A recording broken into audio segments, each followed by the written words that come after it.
Sometimes the most powerful lessons about growing older don't come from doctors or books. They come from the past, from voices we almost lost to time. Today, I want to share a true story with you.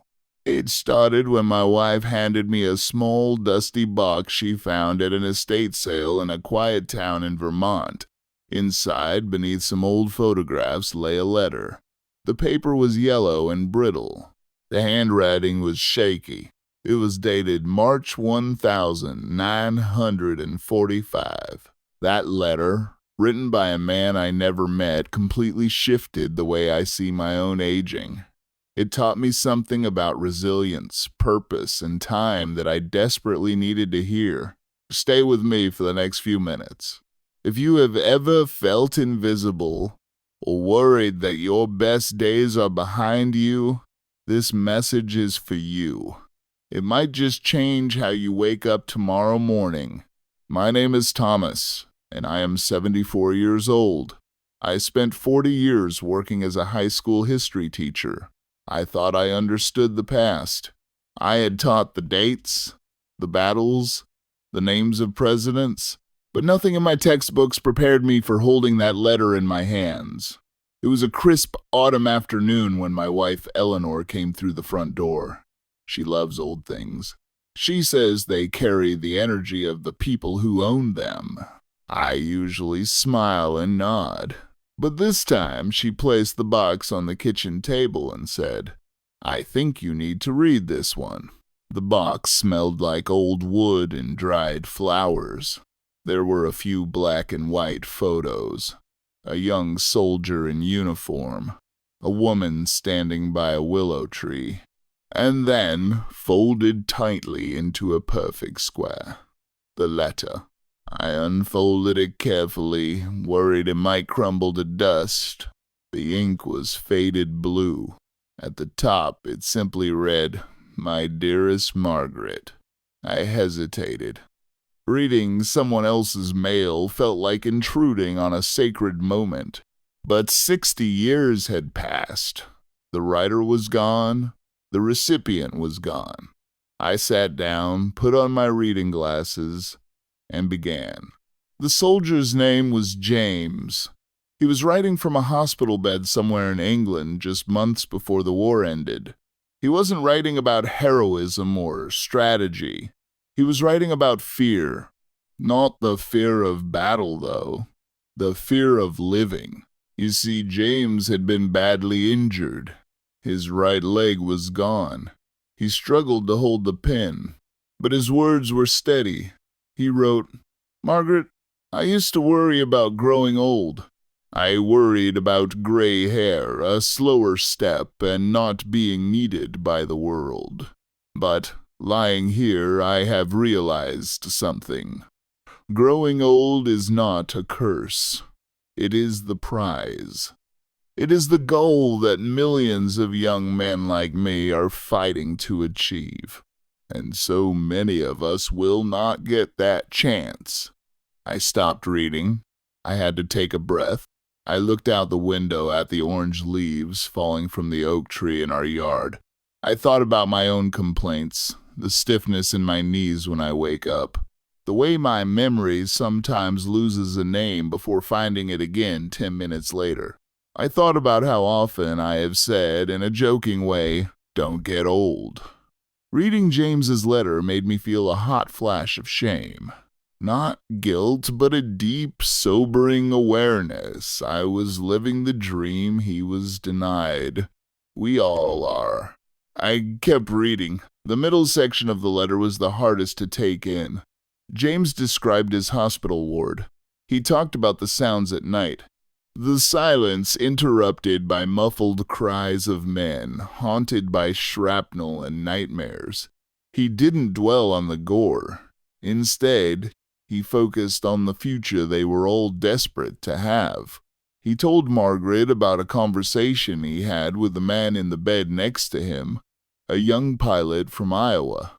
The pilot was only 22. He had a broken spine. He knew he would never walk again. One night, in the darkness, the pilot whispered to James, He said, "If I could just sit on a porch when I'm 80, with an ugly old dog and a glass of lemonade, I would be the richest man in heaven. Time is the only currency that matters, and we are bankrupt." As I read those words, the room felt very still. The ticking of the clock on the wall seemed louder.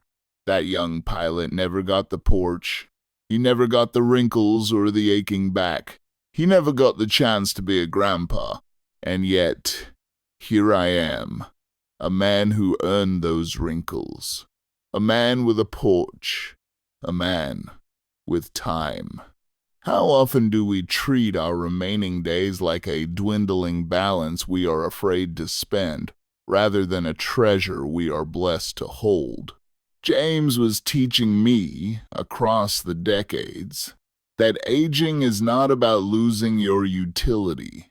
It is about honoring the years that others had stolen from them. But the letter took a turn that I did not expect. It became a practical guide for living, written by a soldier who knew he might never live to be old himself. He gave Margaret a set of instructions. He called them his rules for a long life, even though he was only 26 years old. His wisdom was simple, but it hit me harder than any wellness book I have ever read. He wrote, "First, use your legs while you have them. Walk slowly if you must, but walk. Feel the ground. You are upright, and that is a miracle." I looked down at my own legs. Those legs that I curse every morning when they crack and pop getting out of bed. James lost his legs so that I might learn to appreciate mine. The next morning, I took a walk. Not a long one. Just down the driveway and back. But I focused on the feeling of my knees bending, the sensation of the cool air on my skin. James was right. It felt like a miracle. His second rule was deeper. He said, "Do not hoard your love for special occasions. The only occasion is now." He told Margaret to wear the expensive perfume, to burn the candles, to say "I love you" until the words echo off the walls. He regretted the times he played it cool. He regretted the words left unspoken. Seniors often tell me that we become invisible as we age, that the world stops listening. But James challenged me to speak louder, to love more brazenly. That afternoon, I called my son. I didn't just ask about the weather. I told him I was proud of him. I told him I loved him. It felt awkward for a second, a lump in my throat. But silence is the enemy of connection. James taught me that. The third rule stopped me in my tracks. He wrote, "Worry is a misuse of imagination." Think about that for a moment. Worry is a misuse of imagination. When we are 70, 80, or 90, we have a lot of time to think. Sometimes that thinking turns into worrying. We worry about falling. We worry about finances. We worry about who will take care of us. But James, lying in that sterile hospital bed, realized that worrying about the future simply steals the peace of the present. He said, "I have spent hours imagining a painful death, and yet here I am still breathing." The mind creates nightmares that reality rarely delivers. This from a man living a true nightmare. When I feel the anxiety spiral starting, I whisper that line to myself, "Worry is a misuse of imagination." Then, I redirect that imagination toward gratitude. It changes the chemical makeup of your brain. I read on into the evening. Eleanor brought me a cup of tea and rested her hand on my shoulder. She knew I was somewhere far away. James closed the letter not with a grand philosophy, but with a simple request. He said, "Get bored. Let life be quiet. A long life is not made of constant excitement. It is made of 1,000 quiet Tuesdays. Enjoy the silence, the hum of the refrigerator, the ticking of a clock. That is the sound of safety. I would give anything to hear a refrigerator hum instead of an air raid siren. That night, after Eleanor went to bed, I sat in the living room with all the lights off. I listened. I heard the refrigerator humming. I heard the house settling. For years, I associated that silence with loneliness. But James flipped the switch. That hum became the sound of peace. That silence became the sound of survival. I realized I was listening to the soundtrack of a long life. A life that James and the pilot from Iowa fought to protect. Now, you might be wondering what happened to James. The letter didn't come with a death certificate. It didn't have a neat, tidy ending. I spent weeks researching the name and the date. I found his record. James made it. He came home. He married Margaret. They had 3 children. He died in 1998 at the age of 79. He got his porch. He got his long life. But the letter, that fragile piece of a young man's fear and hope, survived. It ended up in my hands for a reason. Since finding that letter, I've changed 4 specific habits in my life. I want to share them with you, because they are not complicated. They require no money and no pills. They are the wisdom of a ghost, passed down through paper. First, I started a proof of life walk.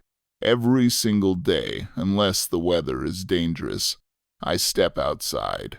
I don't walk for exercise. I walk for proof.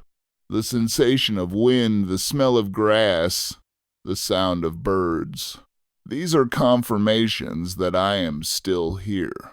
It changes walking from a chore to a celebration. Second, I stop postponing joy. How often have you saved a fancy soap for guests who never come? Or refused to eat on the good china because you didn't want to break it? Use the soap. Eat on the china. Buy the small cake from the bakery just because it is Tuesday.